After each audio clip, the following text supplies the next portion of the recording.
This week on Art on the Air, we feature Chicago-based Americana quartet, The Empty Pockets, during their USA tour, including the Acorn in Three Oaks, Michigan, on May 13th. Next, we speak with the hosts of the local music scene podcast, Night of the Living Jam, with Nigel David and MK. Our spotlight is on the Depot's 5x5 exhibit and gallery opening on May 13th at 5 p.m. Express yourself through art and show the world your heart. Express yourself through art and show the world your heart. You're in the know with Esther and Larry. Art on the air today. Stay in the know with Larry and Esther. Art on the air our way. Express yourself through art and show the world your heart. Express yourself through art and show the world your heart. Welcome. You're listening to Art on the Air on WVLP 103.1 FM and Lakeshore Public Radio 89.1 FM, our weekly program covering arts and arts events throughout Northwest Indiana and beyond. I'm Larry Breckner of New Perspectives Photography, right alongside here with Esther Golden of The Nest in Michigan City. Aloha, everyone. We're your hosts for Art on the Air. Art on the Air is supported by an Indiana Arts Commission Arts Project grant through South Shore Arts and the National Endowment for the Arts. Art on the Air streams live at WVLP.org and is rebroadcast on Monday at 5 p.m., plus is also heard on Lakeshore Public Radio 89.1 FM every Sunday at 7 p.m., also streaming live at lakeshorepublicradio.org, and is available on Lakeshore Public Radio's website as a podcast. Our spotlight interviews are also heard Wednesdays on Lakeshore Public Radio. Information about Art on the Air is available at our website, breck.com/AOTA. That's Breck, BRECH.com/AOTA. That includes a complete show archive, spotlight interviews, plus our show is available on multiple podcast platforms, including NPR One. Please like us on Facebook, Art on the Air, WVLP, for information about upcoming shows and interviews. We'd like to welcome to Art on the Air Spotlight. They have their event, which is an annual fundraising event and also opening for the season, the 5x5 at the Depot on US 12 and Broadway in Beverly Shores. Susie Vance, who's the president of the Depot Museum and Art Gallery, and Nancy Schwab, who's board member, gift shop manager, and in charge of the 5x5 exhibit. Welcome to Art on the Air Spotlight. Welcome. Thank you. Well, Susie, we'll let you start with you. Just tell us a little bit about what's going on with the whole Depot this season, and then we'll get to the specifics of the 5x5.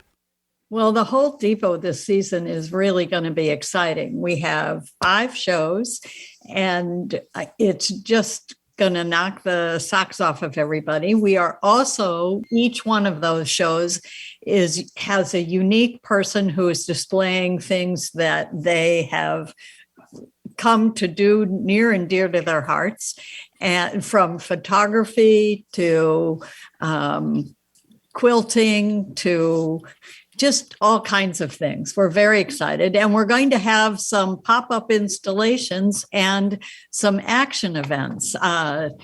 We're going to have a pop-up installation by a local sculpture person.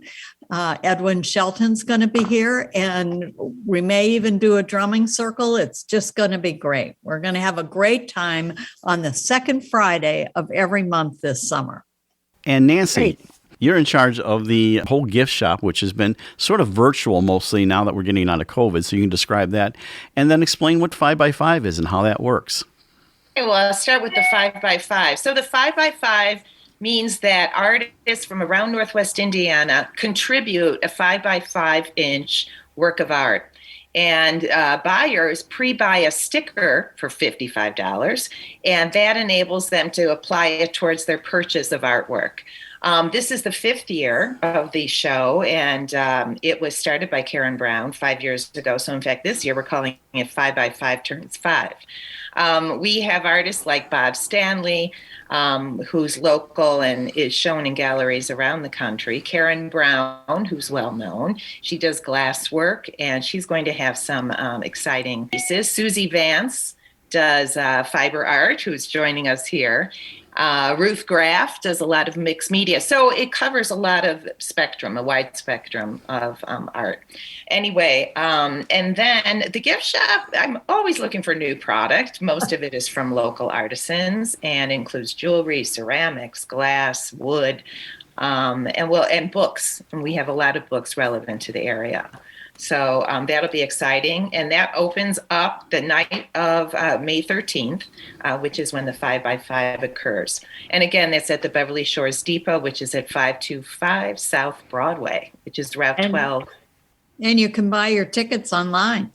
Yes. Well, can you also view? Are you also going to have an online aspect to it, as in the past? So, actually, for the first time, we're doing both in person and online. So it's going to open online after the in-person event. It'll open up at 8:00 that evening of May 13th.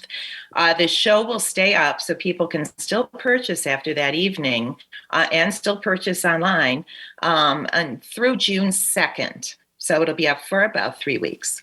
But you can't see anything in advance of 5:00 on the 13th of May. Right.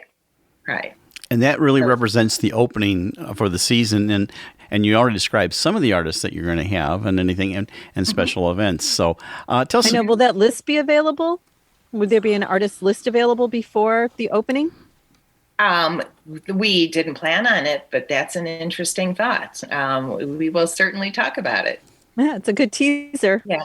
And what's fun is it is a mystery. Nobody knows what to expect, but they are betting by buying something for $55. And again, all of the proceeds from this event benefit the Depot, which is a not-for-profit entity.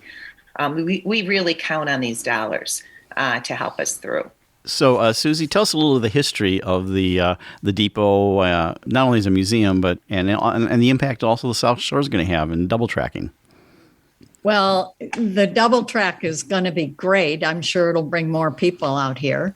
But the depot itself was transformed when it was almost torn down in 88. And then in 1998, opened its doors as an art gallery and a museum. And it's just been fantastic ever since then. People have volunteered to be on the board, and we have done a number of great things, had lots of art exhibits and many museum exhibits. The museum exhibits actually are pretty spectacular. Last year we had one on erosion. This year we're doing beaches and resorts and all kinds of things. And it's just amazing to me, the history of this area that this museum does. You know, most museums around here do maybe one or maybe two exhibits every year. The museum that we run does 3 good exhibits. And you're going to know a lot of the history in Beverly Shores that's celebrating its 75th anniversary this year. Beverly Shores has existed for 75 years, which is amazing. And it's been through many iterations. We also have a veterans event coming up on May 21st, in which we're going to honor the veterans. And so that's something, look on our website and you'll get more information. Well, tell us what that website is. That was the next question I was going to ask. bsdepot.org. And from there, you'll learn about art exhibits, museum exhibits, and then you'll be able to link over to our website to buy. Excellent. Well, we'd like to thank you for coming out of the Year Spotlight. That's on May 13th, 5 p.m. at the Depot. I like to say US 12 and Broadway in Beverly Shores. Susie Vance, president of the Depot, and Nancy Schwab, board member, gift shop manager, and head of the 5x5 exhibit. Thank you for coming on Art on the Air Spotlight. Okay. Thank you very much.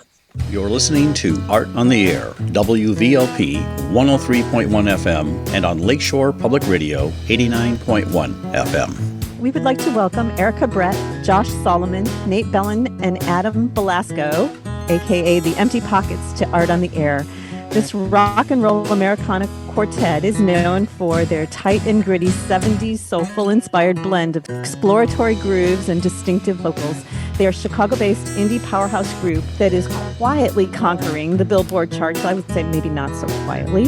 This quote is quite descriptive of their style. Americana rock and roll with a smack of Texas saloon and a taste of Motown soul. Aloha all. Larry and I thank you for joining us on Art on the Air. We are looking forward to knowing more about you individually as well as the Empty Pockets. Welcome. We've got empty pockets, so let's not go far. Hi, Larry. Hi, Esther. Welcome all. Hi. Well, let's start with you. I guess we'll start with the lady of the group here because we should do ladies go first. Erica, tell us a little bit about yourself. How you got from where you were to where you are now. Well, I was a choir nerd and a classical keyboard player, and always wanted to be in a band. And when I got out of college, I met these guys in a production of the Buddy Holly story. Oh. And I was doing musical theater. And when I met Josh and Nate, they sort of scooped me up and took me away from that world. And I've been on tour with them basically ever since. Excellent. If you know my background, I am a retired musical theater director for quite a few years. So No, wait, Josh and I were each running our own theater companies. In Chicago, there's like a rich storefront theater company scene. And we each had our own companies that we were like sort of, taking care of ourselves. And then we met and joined. So, Erica, in elementary school, did you have this big, powerful voice then? So, this is a good question. I used to sing a lot. I was at a birthday party in fourth grade, and it was a karaoke birthday party in TJ's basement. And shout out to TJ. Thanks, TJ. TJ. And a girl who was known for singing, her name was Emily, she asked me if I would sing The Wind Beneath My Wings by Bette Midler, which I was like, sure, that sounds fun. And then she got picked up early and I had to sing it by myself. And when I finished, everyone went crazy. And I thought to myself, maybe there's something here. yeah, because I've cast a little bit of like elementary school and those big voices are evident very early, and the confidence too sometimes. I don't know if I had the confidence, but I definitely loved it. I've heard a middle school video of you, and it sounded amazing. Oh, thanks. Yeah, I love to sing. It's amazing to be still singing and being able to do that for my profession. It's the best, frankly. very good. Well, Josh, let's move on to you. Let's hear your story, how you got from where you were to where you are now. Not that dissimilar. In seventh grade, I auditioned for the musical, and it was You're a Good Man, Charlie Brown. And what role? I got Charlie Brown. Excellent. And I loved being in the musical and everything around it. And I did all the musicals in high school and in college. And sort of when I got into the professional world after college, it's not like music is easy to make money in. Like I could have been an investment banker or something if I wanted to make money, but musical theater is brutal. It's just so difficult. And I found myself more attracted to the music part than the theater part, especially like on a day-to-day basis. And it was really Nate that transitioned me throughout all of that. Nate and I started jamming when I was probably like 10 or 11 years old in my cousin's basement. And I had written all these songs. Maybe half of them we still do. The other half were very musical theater tunes. I would love to do those again too, but they are very musical theater. And we actually played a gig at a piano bar called Davenport's. I was probably underage at that point still. And Nate said, hey, if you ever do anything with these songs, like if you do a project, I want to do it with you. And then I thought, Nate was kind of sought after in my little scene. So I thought, Nate's going to do this project with us? Let's do it. And then we started a band, which was originally called Josh and the Empty Pockets. And then you don't add Erica to a band to keep a Josh on the front of the band name. So I wanted to call it And the Empty Pockets, but Erica thought that was silly. So we just became the Empty Pockets. We met Erica like did you say like in a production of the Buddy Holly story? Nate was playing Joe Maudlin, the bass player. I was playing Buddy Holly, and Erica was in the show as well. And we did about 200 performances of that, and when that ended, we just hit it hard. Yeah, and we continued to, we're touring hard as we have always done. Yeah. Very good. Well, Nate, let's move on to you and tell us your story. Oh, sure. So let's see. My folks got me started on music very early. They had me playing baritone ukulele by the age of 4, and I was playing piano and whatnot. And I lost a taste for it because a lot of the methods for teaching kids really early are about like just rote memorization. And that's not for me. So I rediscovered it in my teenage years and jamming with the likes of Josh and his cousin Mike, whom brought us all together and gave us a place to work our early craft. And Josh would come in with all these cool songs, and eventually I was like, oh man, these are some hot tunes. Listen, bro, if you ever want to do anything, we got to do something together. I was working in a bunch of bands at the time, and I was like, man, this is all so square. We got to do something cool. And he came in with some cool tunes, and I was like, yeah, right, let's do it. And so that was 16 years ago, 16, 17 years ago. Something like that. And so now it's been 17 years later, and here we are. Great. So, Josh, do you still do most of the writing, or is it collaborative? Oh, our writing's super collaborative. I do probably most of like the starting of songs, which, the concept, the lyrics, Eric and I are married, so she has to listen to the early versions over and over and over again. And as you can imagine, I don't have very many opinions. Oh, of course not. We have a, I'll let you in on like our business, and it's a perfect transition to Adam, who's like our Ringo, who we added to the band 4 years ago. Adam came in and convinced us, really changed our philosophy. We do a full split of songwriting because we all impact the songs as they go. The drum part changes it, the bass part changes it, the groove changes, the melody changes it. I mean, we're all making a big difference. So I do start most songs, but I definitely feel like we finish them as a group. So we actually split all our songs.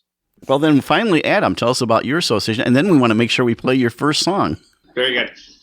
So I'm not from Chicago as these guys are. I grew up in Connecticut. Got a snare drum when I was 10 in the school band, drum kit when I was 12, and I was playing in crappy middle school, high school bands. I went to college in Chicago and kept playing music, kept playing with similarly crappy bands. And then eventually I got hooked up with the Empty Pockets sound guy, Dan. We were working on a different project together with a mutual friend. And, we worked together a few times, shows and recordings and stuff. And the next thing you know, Josh calls me out of the blue one day and says, we've got this Al Stewart tour and, whatever, we need a drummer. And that was incredibly exciting. And I think I learned like an album and a half in 2 days. Showed up to audition, and here I am. We did an audition where it was basically like a jam for 45 minutes with Nate and Adam and I. And at the end of it, he was like, I like cool time signatures. And I played a tune in 7 and I played a tune in 5. Wow. And Adam could play them with us immediately. And Nate and I were like, all right, This is the guy. That's fine. This is the guy. All right. Josh came home and said, we found our drummer. Well, there you go. Well, we want to hear a little bit of your thing. This is from your Tanglewoods album, Fill It Up. I'm just going to go ahead and play that. So this is the Empty Pockets, Fill It Up.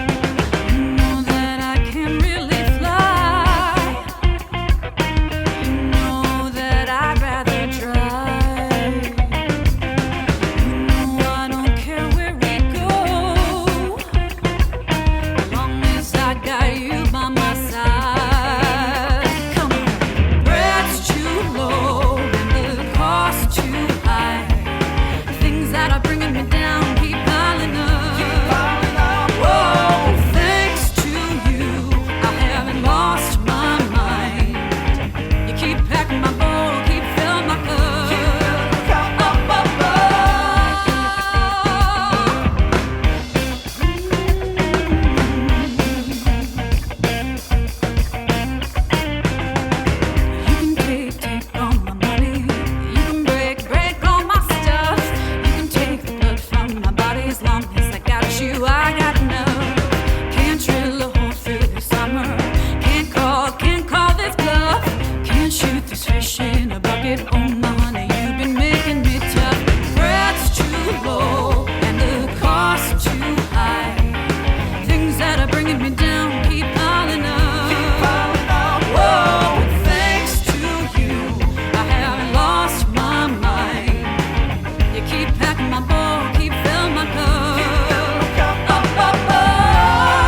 rather drive. I don't care where we go, long as I got you by my side. You can tell I can't really fly. Break on the star. You I'd rather drive. I don't care where we go,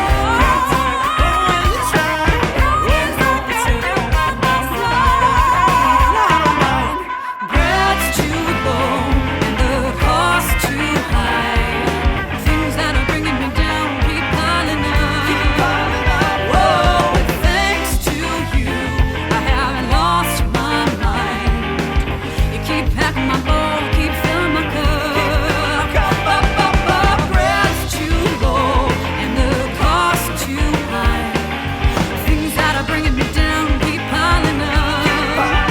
Whoa, but thanks to you, I haven't lost my mind.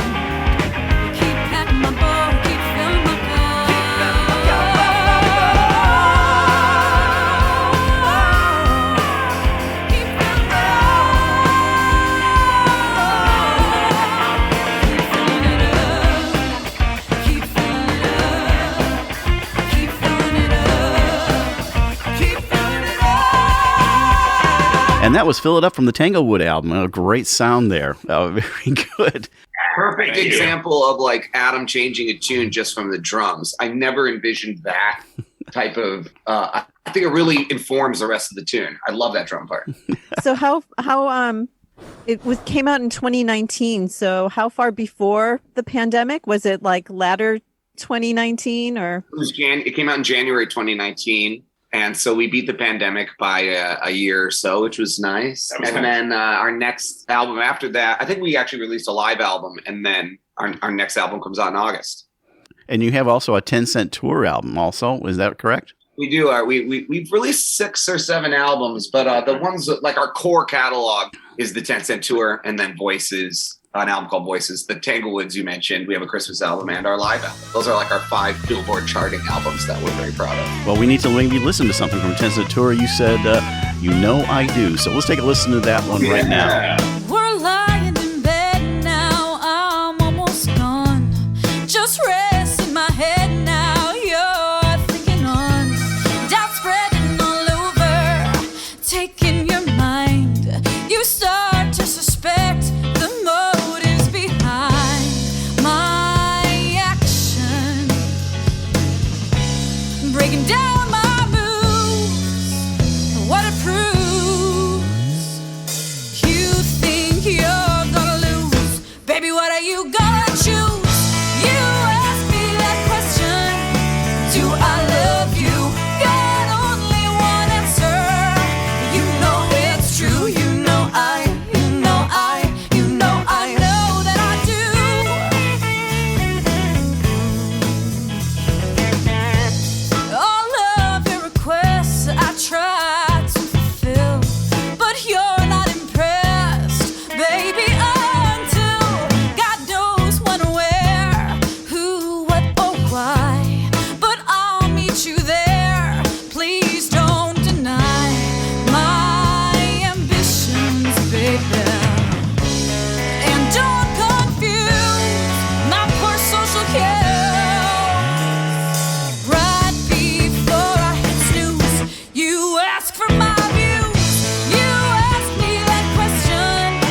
And that was from the 10 Cent Tour album from the Empty Pockets. You Know I Do. So, That song is a great example of how we'll do a song in the studio, but then we'll also take it and change it live. Because if you come see us live now, we do not play it that way anymore at all. I love the way we often transition that song directly into the band's Ophelia as well. So it's very, very different. Very different. I so appreciate when the songs are different live. I think they should be. It shouldn't be rote, Yeah, we get bored too. Yeah. I get both sides of it. People want to hear what they fell in love with. And so at a certain point, they want exactly the recording. But yeah, Adam's right. We get bored with it too. Or like you're in the place and you're experiencing the feelings together and you all move in a different direction. Like that's just how live music works. So powerful. We love that. Right. Well, we're going to end the interview with your song Outside Spectrum. That's going to be released as a single on June 3rd. And we want to make sure we let people know about your tour dates. You're on the East Coast part of your tour right now, but you're going to be back in the Midwest, and probably most notably for our audience, May 13th, you'll be at Three Oaks, May 14th at Watoma, Wisconsin, and May 15th in Evanston, Illinois. So just real briefly, tell us about touring, and then we're going to finish our interview with Outside Spectrum from your new album, which will be released in August. Well, we're getting off a cruise ship, heading home for a couple of days. We're on Cruise to the Edge with Alan Parsons and Marvin and Transatlantic. It's a prog cruise. We don't totally belong, I don't think, but we're having fun. We play a lot of flat. And then Three Oaks, come on out to the Acorn. That place is great. It is a great room. Great room. Yeah, looking forward to it. Well, we'd like to thank you for being on Art in the Air. That's Josh Solomon, Eric Brett, Nate Bellin, and Adam Blasco. They are the Empty Pockets. You can find them on the emptypockets.com, also on Facebook, and you can see them at the Acorn Theater in Three Oaks on May 13th. Now we're going to listen to Outside Spectrum, the title track from their new album. Thank you so much for being on Art in the Air. Thank you. Have fun.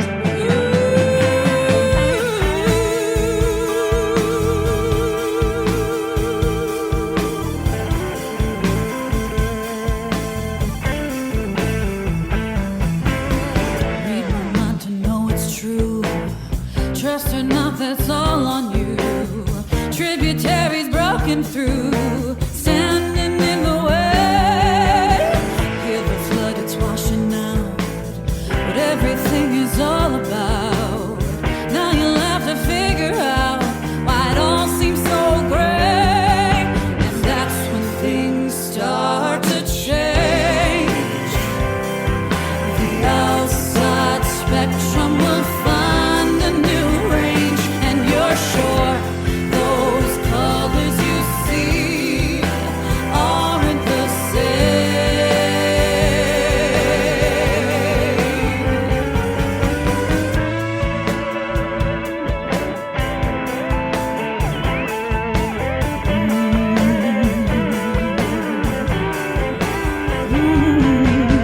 When I get back home at last, feels like old-time movie cast. Wrote my line before I cast. Fate can be so mean. All the trouble that I'm in pales in comparison to the places where I've been. 'Cause with my own eyes I've seen things now are starting to change. The outside spectrum will find a new range, and you'd swear those colors you see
listening to Art on the Air, WVLP 103.1 FM, and on Lakeshore Public Radio 89.1 FM.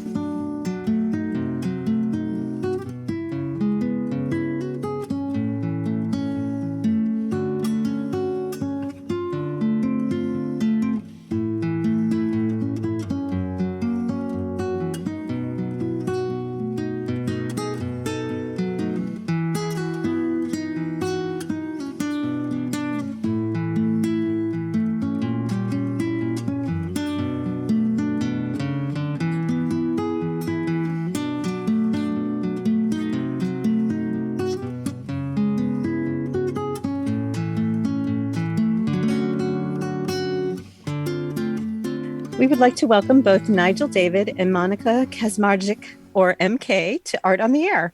They have a YouTube show called Night of the Living Jam, which they showcase local talent in local venues. They cover open mics for poetry and comedy, as well as showcasing all types of artists.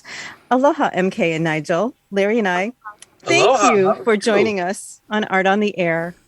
Oh, thank you for having us. We appreciate it, like above and beyond. Definitely. We are very excited about being here. And we're excited about having you. And Monica is known as MK on the show, so we'll just go with that for the moniker here for right now. And Moniker. no pun intended, though I am a punny guy. No, Larry's always meaning the puns. Yes, I am a punny guy.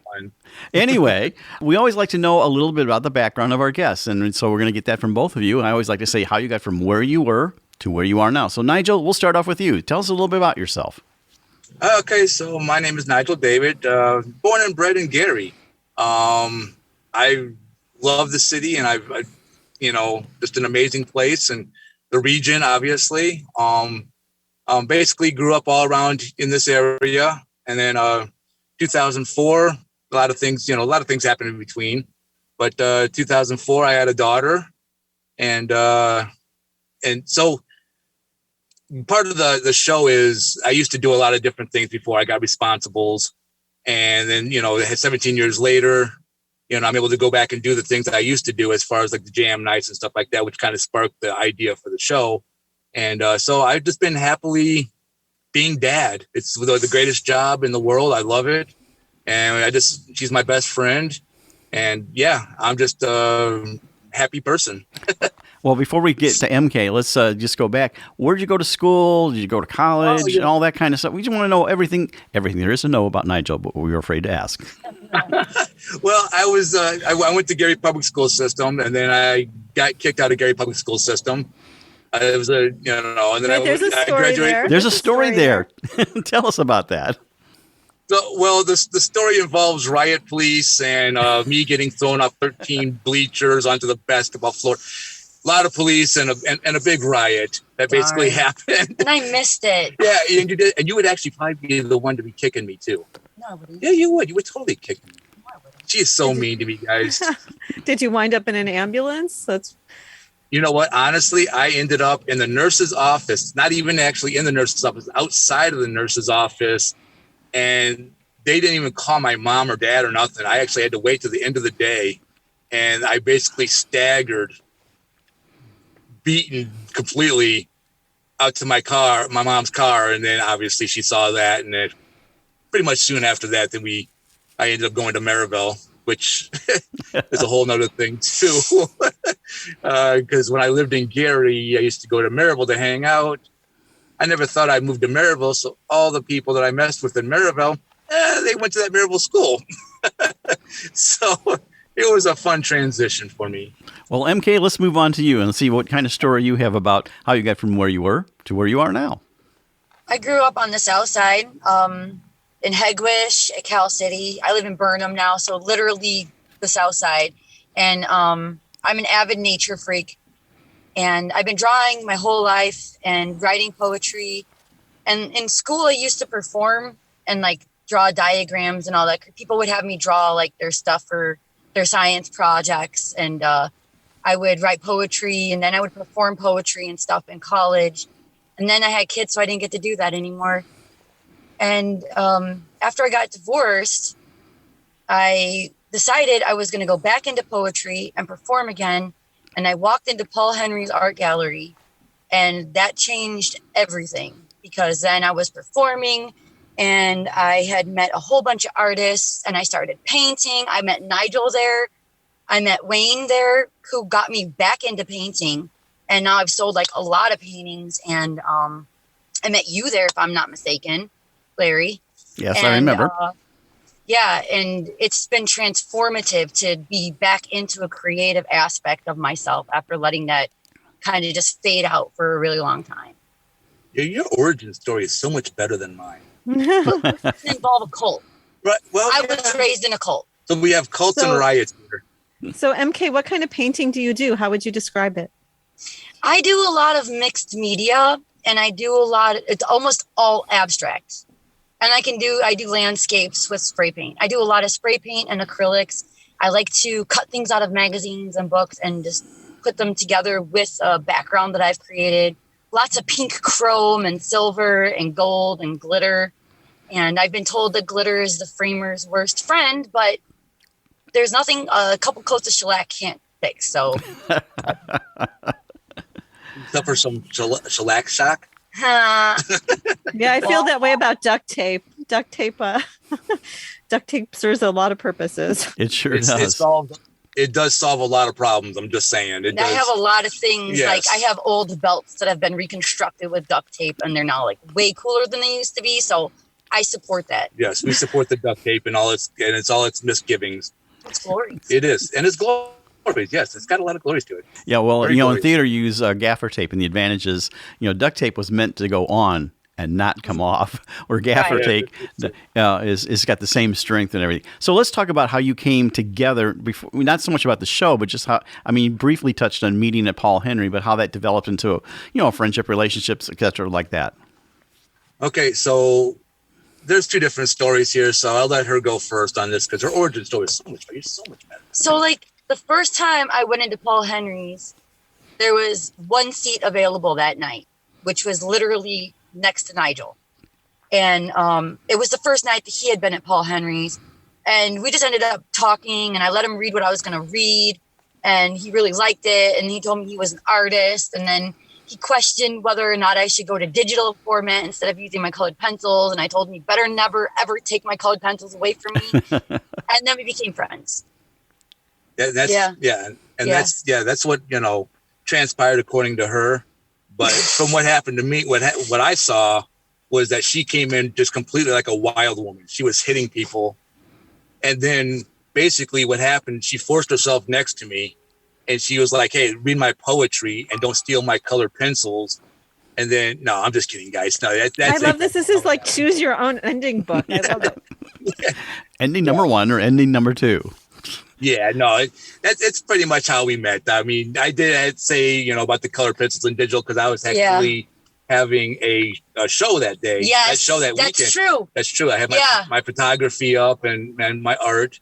And it was funny because she did snap at me like, "Hey, you're not going to take my color." And I'm like, "I am so sorry." I was like, but yeah, it just blossomed and, Funny thing is I haven't used colored pencils in a long time now. See, I saved you now. Because it's been ink and paint markers and spray paint and acrylic and watercolors and mixed media and super glue and all kinds of stuff. You should have said et cetera, et etc., cetera. etc. Very, very theatrical.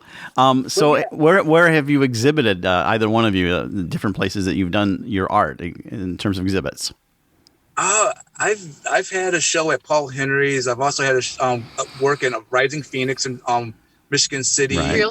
Real Space. Had a showing there, which I got to perform at. And then Ula Davitt's one of her Gallery. Yeah, Ula Gallery, which I got to perform at. Yeah, which she got to perform at. And so again, part of my story is that since I was raising my kid, I'm a single dad, and so that took up a lot of my time. Now that she's older, I now have more time on my hands. Yeah. So over the last 3 years, it's been 3 years roughly. About 2.5. Yeah, 2.5, Going 3 on years. 3, yeah. And then then meeting her and just being because she's absolutely amazing. I mean, she's just inspires me to do what I do. She definitely makes me the better person, which is actually a very hard job. It is. I got him to at restaurants. Hey, my tip for a restaurant is, hey, if you don't make enough money, go get a better job. And then complain about the bad service you got because there's not enough staff. Yeah, well, Yeah. So Nigel just said perform at. So MK, what kind of performance? Is it poetry or some other type of performance? I do spoken word, yes. I have actually am wanting to do live art performances while other people perform music, but we haven't had that set up yet. We've been talking about that for about 1.5 years now. And then COVID hit, and then this happened, and that happened. But like I have like a specific idea of what I want to do. And I want to do a live art performance during a musical concert of my friends, where I have like time during different performances to create during different styles of music, because that really does influence like what you do, and just be able to just go off and do it in a way where it's done on like canvas boards. So the people who attend can actually purchase pieces of the art before they leave and have a piece to take home with them too. So that's a good idea. It is an amazing idea. It is. I've been working with the watered down heavy body to get that right, to do the water balloons. And I have ideas. I have lots of ideas. It's here a dream board. It's like I don't have a dream board, but my gallery is my house. I understand. Yeah. I have lots of art at my friends' homes. So Nigel, what type of photography do you do? I was doing a lot of architecture. Mm-hmm. I was landscapes, models. Again, MK here being one of my favorite models. She is always down to go out and take a picture. That means I get to wear a pretty dress and be out in the flowers taking pictures. Yeah. But do you get a modeling fee? No, I get food. Yes. Okay. I buy her supper. So, and that's good. I need to eat. I'm skinny enough. I can say that I desperately need to eat sometimes. My question, Nigel, then is always what equipment do you do your photography on? So I just have a Rebel. I have a Canon Rebel. I try to. I don't even know. I mean, I never think about this kind of stuff. I mean, I just kind of just do it. I mean, I'm all about angles, lighting, and position, and black and white. I mean, just black and white is my main focus, because the emotion, it leaves it blank, so you can imprint your own emotion on a picture. And black and white with color, it just kind of fills it in for you. Yeah. And I love film noir.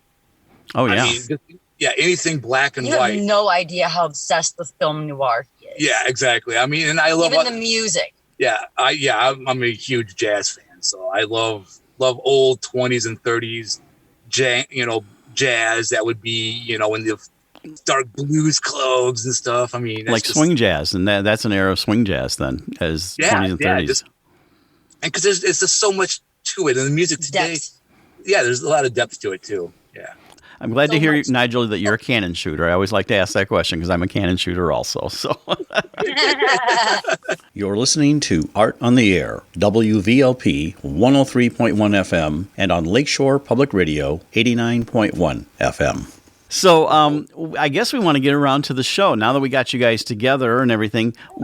And besides, one thing you didn't touch on, Nigel, is what your real job is. Is out there. And I guess that's why architectural photography would be interesting for you. Tell us about that. I mean, I wish I could do that. I do sell photos. I have sold. I'm a realtor. Yeah. In my real life. And I love that. I mean, it's a chance to help people. Find their new homes and stuff like that. So it's very rewarding, and I absolutely love who I work with, and it's been great. So, and then you are. I am a home healthcare aide. Yes. Oh, okay. So that's a tough job. It is. It can be really tough sometimes, and I'm dealing with very emotional. And multiple clients. I'm dealing with families. I'm dealing with health issues and mobility issues, sight and hearing issues. It gets really, and then, sometimes they say mean things because there's dementia involved, and it's hard. Yeah. I have cried at my job. Right. So I may look like I'm tough tough, but I am not tough. Well, it is, and when you see someone that's in that situation, and I went through that with both of my parents, and fortunately we found a caregiver that lived with them who was like an angel from heaven. She was actually a nurse in Poland, and so I know that how you can do. And both of my parents eventually suffered from some form of dementia, but yeah, there's two different kinds. My mom was the angry one, my dad was just kind of passive one. So, but let's get how you guys got together, you know, and everything first of all, and then the origin of your show and the concepts and everything. Yeah, so Night of the Living Jam is basically, before my kid was born, every night there was a jam night. If you lived through the 70s, 80s, and 90s, every night had a jam night. We were always able to go out and enjoy music, go out and practice, and and listen to new people and just ideas that were formed of bands and friends that were formed in those years. And then again, when I got responsibles, I couldn't do that stuff. I was a single dad, so I take care of my kid. And so now that she's older, I was thinking to myself one day, I'm like, man, what does this stuff going on still? They still have jam nights. Mm-hmm. And so I went out, I started, researching it. And sure enough, here are these jam nights. And then I come across and I meet this incredible talents are in this area, from the Fresh Hops to Jack Whittle to James Guetta to Mark Adrian Benny, Will Wyatt. I mean, all these amazing musicians, and they're out there doing it. And here I am, looking at it from a different side, because I used to be up there jamming and playing and trying to make that, make it big. But here, on this side, I started thinking to myself, I'm like, man, I would love to promote this talent, because back then there was hardly anybody promoted anybody. And I always thought promotion was big because it's a huge part of music and arts and stuff. You have to, be promoted. So I went to Nick Kazonis, who's the owner of Region Buzz 219. Mm-hmm. I don't know if you know him or not, but he's a great guy. Yeah, he's incredible. Just incredible. Yeah. And so I, did some pictures for him, and I pitched the idea to him, because he has a production company and stuff, and he liked it, and he let me roll with it. And so for the first season, the show was actually called It's Jam Night. Yep. And the first episode I basically did on my phone, and I just basically pointed at myself, did a whole show just basically by myself, asking the questions, kind of coming up with the format. And then slowly I just worked at it. And then I got a camera guy, and then we just slowly worked at it. Yeah. And then, but MK and me have been, friends for so long, and we just have a great chemistry. And so, and she puts up with me. So we were just, as she would be at a lot of the tapings, if not all of them. Yeah. In the background. I was his assistant. Yeah. And she'd hold the door open, and she's my sounding board. And I was getting the people together and making sure we could get an interview and things like that. And then slowly, I started realizing, the talent that she is, as far as just her presence and her charisma. I mean, I don't know if you give charisma presence, but that's beside the point. And I'm just saying that I'm looking at her, and I'm looking at the magic that was happening between us when we talked, because we argue and we do it so lovingly, that it's just, I think we related. Yeah. And then, so I just slowly brought her in episode by episode. Then in the last episode, I just basically said, hey, this is MK. She's going to be the new co-host. Yeah. And then we added, we went with, just went straight to basically Region Buzz 219. Then we wanted to go to YouTube and just go strictly YouTube. And we worked with John Huber a little bit. And then we added Ben, I love Ben. Yeah, our director, cameraman, producer, and editor. And the kid's amazing. Kid's 21 years old, Larry, and he's got the eyes of a guy that's been around, for like 60 years. Like he's just amazing. He's going to Columbia. He's incredibly kind. Yeah, and he's a great kid. And so we found him and added him to it. And then Ryan, Ryan Beal, the sanest man in the world. The sanest man, 100,001%. It's so heavy. And, so we added, he does camera work for us on occasion. And so added him. And then basically we added my daughter for doing our TikToks. Yeah. And then we also added, we just now adding the Spaniard, who is a stand-up comedian that I met not too long ago. And he does this he's just an amazing voice guy. And so we added him as doing a voiceover, and we got a lot of things we're going to be doing with him. So the show has grown, and it's just, and then just on top of being able to meet these incredible people, everything, from artists, from Chloe Pierce to Monica Kazmachek, which we're going to be having her show coming up here real soon. Yeah. And it's just an honor, for me and, for us to be able to be part of and just watch this talent grow and just become who they're going to become, even in like the Closets. Yeah. Aristotle Galanos. I mean, watching him over these last few years and what he's doing, it's been great. And he's been on the show, and we're just so appreciative and love everybody. Well, tell us what a typical show is like. Now, I realize this is radio, and yours is a visual medium, but like if we were to tune into your YouTube channel or wherever it's distributed, tell us what we'd see. Yeah, so, basically we start the show off. We try to give props to wherever we're at. We're an on-scene, mostly thing where, we have to, we plug the bars. We plug where we're at. So we start off outside. I always do the little introduction. Hey, come on in. Let's go check this out. I meet her at the door. She lets me in, and then we follow. And then we do basically our little, our little stuff. We introduce, we talk a little bit. Sometimes I do big wrestling voice. Sometimes. And I get to do the interviews, which is fun. I do both the interviews of the people who perform. Like I do the handling job of gathering them together. We sit down, we do a little interview. We always talk. So that like how we're doing here, and it makes it so much more fun. And then I get out my teaspoon and I do the crowd interviews, and I'm basically screaming, "What do you like about the Thirsty Beaver?" And everyone's like, "We love the beaver." And it was the funniest. So but the thing is, the gag is, we have like a spoon, we've had like a toothpick, and because ketchup bottle, huge ketchup. I mean, when you shove something in people's face, like you're interviewing, they don't look what they're. So we've had people like talking into ketchup bottles and that. So do you both have theater backgrounds? I did some drama. Like when I was in junior high, I was very shy.